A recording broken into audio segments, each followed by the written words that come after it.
Nobody wants to get united. Like, what we gotta do is meet everybody in 149th Street at the bench. Ladies and gentlemen, welcome back to another video. After your support on the first name exchange video, we decided to make this a semi-regular thing, doing it like every month or so. Alright, so first up we have the name Soho, and I really wanted to do this name because it has a double O. Now granted these O's aren't together, but still, two O's could be a lot of fun to work with. I initially did a lot of these sketches in pen, as you can see, so there was a lot of things I had to like work out right then and there, because I really wanted to challenge myself with not only names I've never practiced, but also just not being able to take things away. So when I first did this S, I went for a more two-box bottom on the S, and I liked how that worked out because it was able to connect to the O in various places, and it also connected to the H really seamlessly. However, I opted for the more rounded box because it went with momentum flow a lot better and line and letter uniformity and similarity a lot more. Not to mention the fact that it weighed a lot better as well. So I ended up opting up for the rounded box on the bottom. The O's were really interesting. I wanted to try something different for them because I do a lot of the same O, just because, you know, after doing graffiti for so long, you kind of already know quick solutions to problems and you always revert back to those things.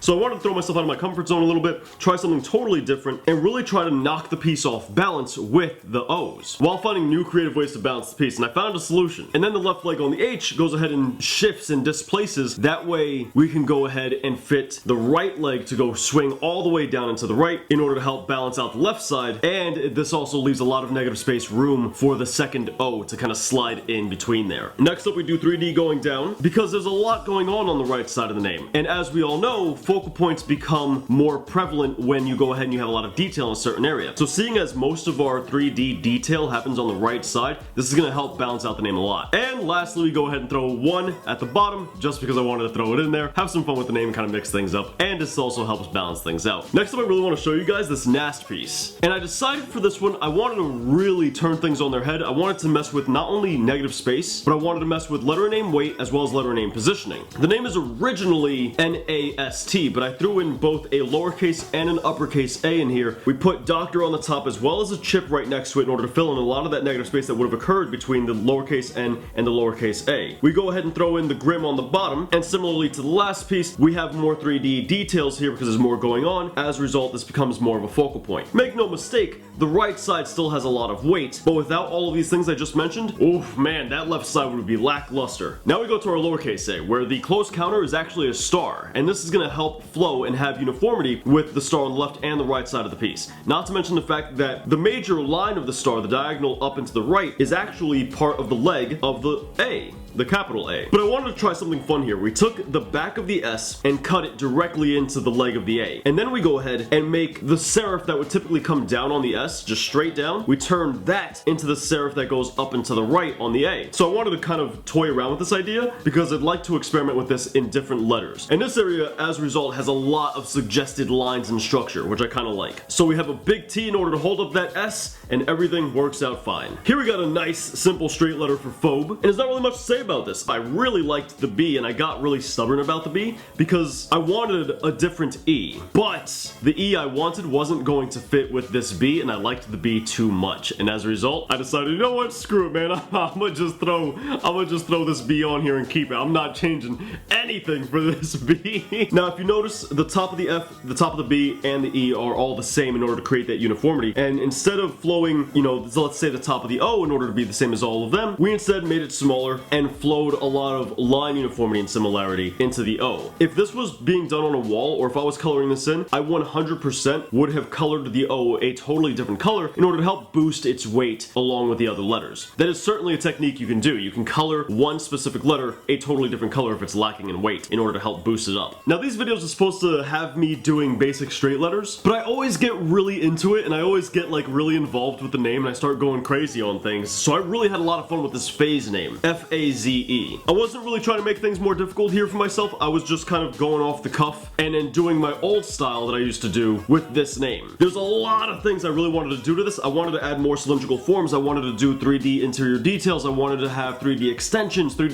that became the letter structure. I wanted 2-point perspective. I wanted a lot going on here, but there was no way I got all of that done in time for the video. So we ended up with just this piece right here, which is still a lot of fun. It's still really good. I like it a lot. And this is a style that I've done for almost a decade now. It's crazy that time flies that fast, right? I love this style. It has a special place in my heart because it leaves a lot of room for not only momentum flow, but for line uniformity and similarity, which is really what I took advantage of in this specific piece. We have a ton of line and letter uniformity and similarity. Not to mention the fact that this style allows for a lot of like 3D extensions really seamlessly without having to really try to make a 3D extension. I just really like the sharp endings of a lot of letters and extensions and things of that sort. I'm a very big fan of that. And the style also is able to maintain letter structure really easily, so it's right up my alley. We kept the letter structures pretty simple overall. I think the craziest we get is the E, and even that's not all that crazy. Now, as always, in the description you can find not only the Instagram of the artist that I did, provided that they link their Instagram, but you can also find the links to the artists that we're about to take a look at. Like Javier, for example, who went ahead and rocked this piece. This disco piece is absurd. I absolutely love this. That K is straight fire. Like, I love that K. Not to mention the jack-o'-lantern at the end. Like, that's a nice touch for October. I'm loving that. And the exterior details are spot on. This is really good stuff. But why don't you give me an Instagram? Come on, man. Your work is too good to not have an Instagram. K went ahead and threw at me this Sabo piece, is what I'm gonna assume this is. And Sabo's been on a long hiatus, and he said this would be a fun exercise to, you know, kind of get back in on. And I'm excited that a lot of you guys see it that way. I'm excited that this series is kind of getting some of you guys back into the art form and stuff like that. That's awesome. That's really, really dope. Yo, Nala, this is ridiculous. No social media for me. I'm making one. Now, I did this on a napkin, and this is Iran. I think that's how you pronounce it. This is really dope. I'm loving that N. And that R, oh man.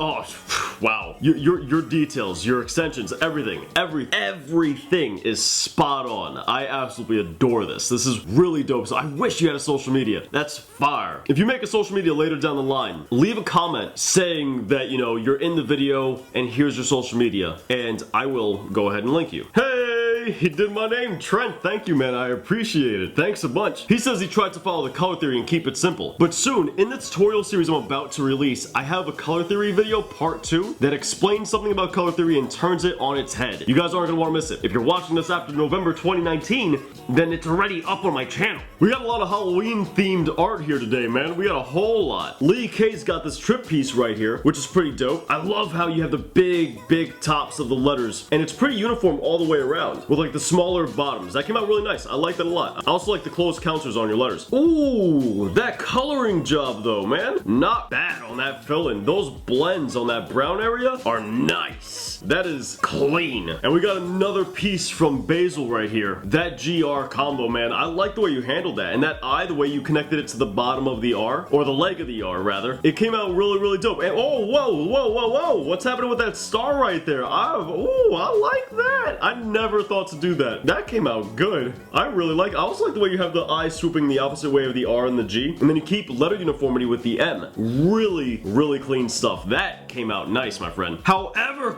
Basil, we got beef, man. Because in your email you say you have an Instagram, but you don't link it here. How am I gonna give you credit if I don't have your Instagram? My dude, come on. Anyway, guys, we had some pretty fire pieces, man. I'm really excited and just beside myself with some of the pieces you guys do of my name. It's crazy. I love being able to see what other people do with the letters and stuff like that. And it's pretty fun in order to mess around with some of your guys' name as well. I love this series. If you guys also enjoyed it, be sure to leave a like and let me know in the comments down below. If you would like to partake in these name exchange videos, keep an eye on my community tab. My community tab is where we do all of this. That's just because it's an easy place for me to go and find the stuff because I don't do all of this in the same day. Now, if you guys want another name exchange video, let's get this video to 350 to 400 likes. And when that happens, who knows? I'll post another post on my community page asking for more names. For those of you guys who are new here, my name is John Grimm. We do weekly art videos, typically revolving around informative graffiti videos, and we're a variety streamer over on Twitch. You can follow all my social medias in the description down below, and I'd love to see you in the next video, so be sure to stick around and become part of the family. As always, I'll catch you beautiful people next time, but until then, peace. Man, these name exchange videos are fun.